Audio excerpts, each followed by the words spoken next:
Welcome to Tollywood Nagar. ఆయన సినిమాలు సూటిగా సుత్తి లేకుండా ఉంటాయి. చెప్పాలనుకున్నది ఆయన చెప్పరు.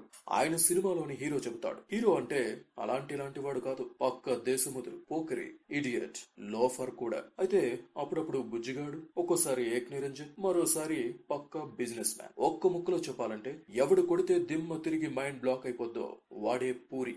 వైవిధ్యమైన చిత్రాలతో తనకంటూ ప్రత్యేక గుర్తింపు తెచ్చుకున్న దర్శకుడు పూరి జగన్నాథ్. పూరి జగన్నాథ్ తండ్రి వ్యవసాయం చేసేవారు. నర్సీపట్నం సమీపంలోని బాపిరాజు కొత్తపల్లి స్వస్థలం. ఇంట్లో 4 బీరువాల పుస్తకాలు ఉండేవట. దీంతో 8వ తరగతికి వచ్చేసరికి దాదాపు అన్ని పుస్తకాలు చదివేశారట. అంతేకాకుండా తండ్రి టూరింగ్ టాకీస్ నడుపుతూ ఉండడంతో బడి నుంచి రాగానే రిక్షాలో అక్కడికి వెళ్లి ఫస్ట్ షో, సెకండ్ షో చూసి ఇంటికి వచ్చేవారట. మరోపక్క 6వ తరగతి నుంచే చిన్న కథలు రాయడం అలవాటైందట.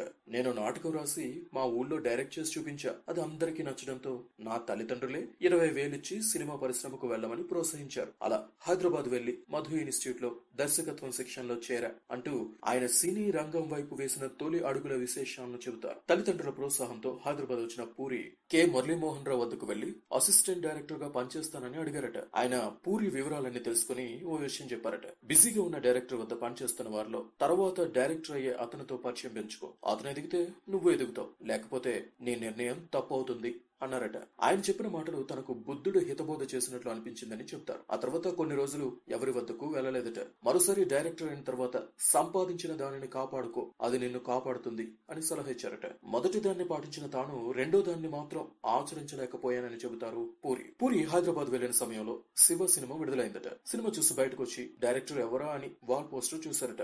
రామ్ గోపాల్ వర్మ అని ఉండడంతో ఆయన వద్ద పనిచేసే కృష్ణవంశీతో స్నేహం చేశానని చెప్తారు. ఆ తర్వాత కృష్ణవంశీ తనని వర్మ కంపెనీలో చేర్చడమే కాకుండా ఆయన డైరెక్టర్ అయ్యాక కూడా అసిస్టెంట్ గా పనిచేసే అవకాశం ఇచ్చారట. ఇక బాలచందర్, మణిరత్నం ప్రభావం తనపై బాగా ఉందని, రామ్ గోపాల్ వర్మతో కూర్చుంటే చాలా నేర్చుకోవచ్చని చెబుతారు పూరి జగన్నాథ్. సినీ పరిశ్రమలో ప్రతి ఒక్కరికి తొలి సినిమా అంటే ఎంతో ప్రతిష్టాత్మకమైనది. పూరి జగన్నాథ్ సినీ జీవితంలో కూడా బద్రి ఓ మరుపురాని చిత్రం. కేవలం పూరికే కాదు, పవన్ కళ్యాణ్ గ్రాఫ్ ను మరింత పెంచిన చిత్రం అది. ఇది పూరికి తొలి సినిమా. దీని గురించి ఆయన ఏమంటారంటే, పవన్ కళ్యాణ్ స్టార్ కథానాయకుడిగా అయిన తర్వాత ఆయనతో సినిమా చేయాలని వెళ్ళా. అప్పుడప్పుడు ఆయన మేనేజర్ ను కలిసి ఈ విషయమే మాట్లాడుతుండేవాడిని. చోట కే నాయుడు సోదరుడు శ్యామ్ కే నాయుడు నేను మంచి స్నేహితులం. కలిసి కొన్ని టీవీ కార్యక్రమాలు కూడా తీసాం. ఆ పరిచయం వల్ల ఆయన సోదరుడు చోట కే నాయుడుని కలిసి పవన్ తో సినిమా చేయాలని అనుకుంటున్నట్లు చెప్పా. పవన్ తో తనకు మంచి పరిచయం ఉందని, తన సిఫారసుతో వెళ్లి సరైన కథ చెప్పకపోతే పరువు పోతుందని అన్నారు. తొలుత తాను కథ వింటానని,